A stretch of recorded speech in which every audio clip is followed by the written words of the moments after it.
Judas came to the garden, guiding a detachment of soldiers and some officials from the chief priests and Pharisees. They were carrying torches, lanterns, and weapons.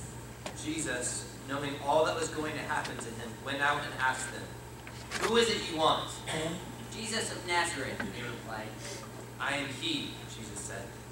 When he said this, they drew back and fell to the ground. Again he asked them, "Who is it you want?" "Jesus of Nazareth," they said.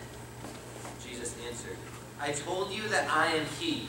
If you are looking for me, then let these men go." This happened so that the words he had spoken would be fulfilled.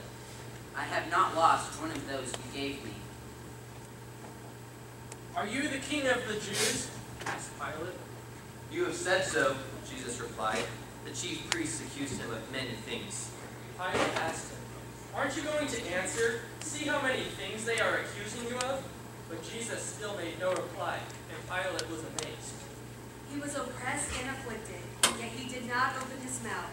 He was led like a lamb to the slaughter, and as a sheep before its shears is silent, so he did not open his mouth. Now it was the custom at the festival to release a prisoner whom the people requested. A man called Barabbas was in prison with the insurrectionists who had committed murder in the uprising.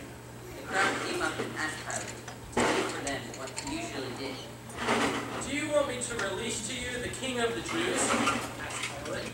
But the chief priest stirred up the crowd to have Barabbas released instead. "What shall I do then with the one you call the king of the Jews?" Pilate. Crucify him! Crucify him! "Why? What crime has he committed?"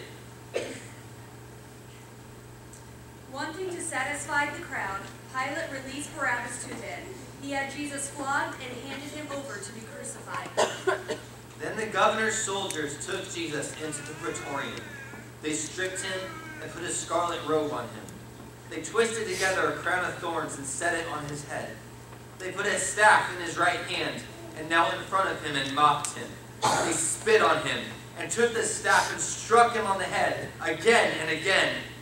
Then they led him away to crucify him. 2 other men, both criminals, were also led out with him to be executed. When they came to the place called the Skull, they crucified him there along with the criminals, one on his right, the other on his left, and the soldiers divided up his clothes by casting lots. The people stood watching, and the rulers even sneered at him. They said, "He saved others. Let him save himself if he's God's Messiah, the chosen one." Jesus said, "Father, forgive them, for they do not know what they are doing." One of the criminals who hung there hurled insults at him. "Aren't you the Messiah? Save yourself and us." But the other criminal rebuked him. "Don't you fear God," he said, "since you are under the same sentence? We are punished justly, for we are getting what our deeds deserve. But this man has done nothing wrong." Then he said, "Jesus, remember me when you come into your kingdom." Jesus answered him, "Truly I tell you, today you will be with me in paradise." A Psalm of David. My God, why have you forsaken me? Why are you so far from saving me, so far from my cries of anguish? All who see me mock me. They hurl insults, shaking their heads. He trusts in the Lord, they say. Let the Lord rescue him. Let God deliver him, since he delights in him. They pierced my hands and feet. I am poured out like water, and all of my bones are out of joint. My mouth has dried up. All of my bones are on display. People stare and gloat over me. They divide my clothes among them and cast lots for my garment.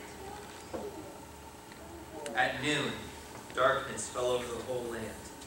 And at 3 in the afternoon, Jesus cried out in a loud voice, "Eli, Eli, lama sabachthani," which means, my God, why have you forsaken me?"